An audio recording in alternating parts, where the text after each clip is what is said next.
Robinson. Hello, Mike. Got something for you. Jerry, what's happened? Ah, shucks, Grandpa. I was just there at this place and, well, Just a minute. Now, Mike, you tell me what happened. Just a little ruckus down near the Manson factory. One of those soapbox fellas gets up and starts hollering, down with this and down with that and down with capitalism and down with old man Manson. Then some guy threw something and the fight started. Boy, was it swell. I dare say. There was Jerry in the middle of it all, so I took him into protective custody, you might say. Oh, gosh, Grandpa, I wasn't doing it. Anyway, I thought I'd better bring him home before he got into more trouble. And I'm mighty glad you did, Mike. Thanks a lot. Oh, 'twant anything. With them 6 boys of mine, there ain't a minute's peace anywhere. So it was fun, eh, son? Oh, sure, Gramps. Boy, I bet old man Manson's sore when he finds out. He thinks he's the most important guy in town. Well, guess we showed him. Wait a minute, Jerry. Old man Manson may not be any more important than a lot of men. But your life at Manson's factory is pretty near the most important thing in this town. What do you mean, Gramps? Let's take a walk. And I'll tell you. It's like this, son. Some people can say a lot of crazy things and make a lot of rumpus, and I suppose it seems like fun to you. Well, it sounded like a good idea at the time. I suppose so. Well, there are a lot of people who seem to think that it's smart to criticize an established institution, like the factory. But you want to remember this, son. Anybody can criticize. Anybody can be destructive. But you ought to know what it is you're talking about before you talk. The man on the soapbox explained everything. Now, he said... Yes, I know what he said. But you weren't there, Gramps. No, but I've been there before.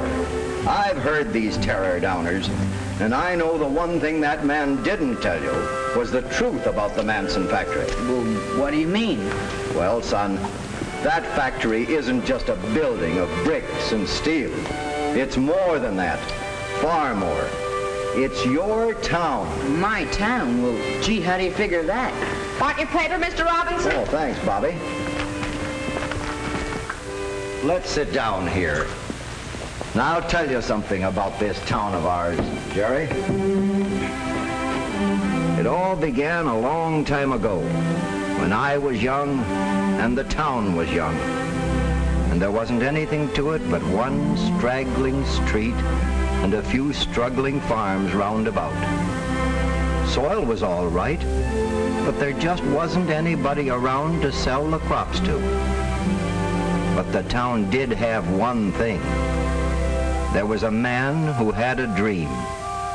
He had an idea, and his name was Manson. And he knew a man who had some money to invest. That was how it started. At first, it was just a little factory.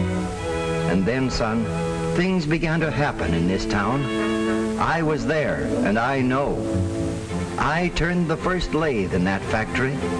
And as the factory grew, new folks moved to town and brought their wives and families. The town began to grow. Homes and gardens began to spring up all around. Mr. Smith enlarged the old general store, and a couple of new stores were opened. I know, son. I was part of it all. I was part of that factory, and it was the factory payroll that brought all those people and all that business to our town. As a matter of fact, you were part of it all, too, but you didn't know it at the time. Me? I didn't work at the factory. The very night you came into this world, you became a part of it. The hospital where you were born was here because the factory was here. You see, son, the factory brought people here, and the people needed doctors and lawyers and dentists who were paid out of the money put into circulation by the factory payroll. And as the factory prospered, the whole town grew and prospered. Wages went higher, and hours of work grew less, which meant that we had more leisure time to enjoy the comforts that we were now able to buy. By this time, the success of practically every family in the town depended directly or indirectly on the success of the Manson plant. Now, wait a second, Gramps. You don't mean everybody in town, do you? I certainly do. See this newspaper, son? Mm-hmm. You wouldn't think the Manson plant had much to do with a newspaper, would you now? No, I can't see that it does. Well, let's look at it this way. Yeah. See this advertisement? Well, Levitt's advertises to sell goods, and it sells its goods to the people in our town who have money. And the money, where does the money come from? The good big part of it starts out in the Manson payroll and finds its way through the grocer, the butcher, the filling station, and all the rest, finds its way to Levitt's store. Levitt's advertises to attract those dollars. And their advertising is what pays the expenses of this newspaper. And they're the dollars that pay the reporters and the printers and all the other guys that work on the paper. That's it, son. And that's only one example. Why, you can trace most everything you see in this town right straight back to the Manson plant. There are our fine schools. They grew out of a little one-room country schoolhouse. Look at our police department, the best in the state. And the fire department, too. You can't remember the old volunteer bucket brigade, but I was a member of it. It was all we had to depend on. Of course, a lot of folks think that all these things just happened by themselves, or that the town was responsible. And of course it was, in one way. But the factory paid most of the taxes that made them possible. Yeah, I can see all that, Gramps. I can see what the Manson plant means to us in our town. But now you take those farmers you were talking about. What good's Manson's factory to them? That's a fair question. And the answer is that it isn't only in the town where you'll find improvements that can be traced to the factory. Those few poor farms that we started out with in the township have grown into scores of modern farms that are needed to feed this community now.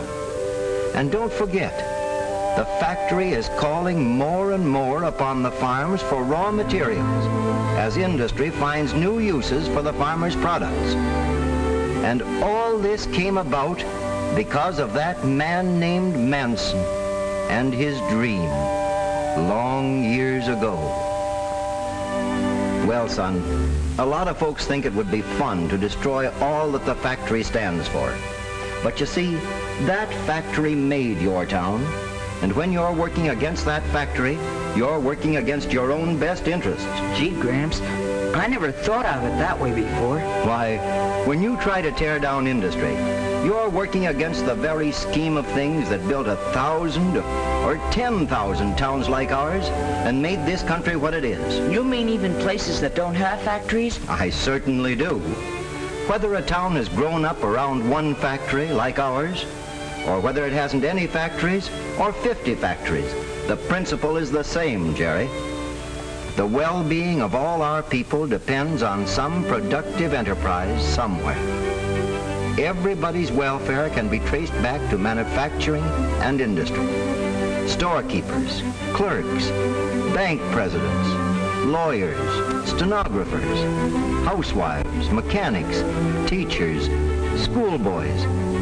In the last analysis, their livelihood depends on the steady circulation of industrial payroll dollars. And that's why I say to you, Jerry, look around you. The story of your town is the story of America. And America, well, America is progress with liberty and democracy and peace. These are the blessings of peace and industry that belong to all of us and to our children and our children's children. And we should guard them and thank God for them, for America, every day we live.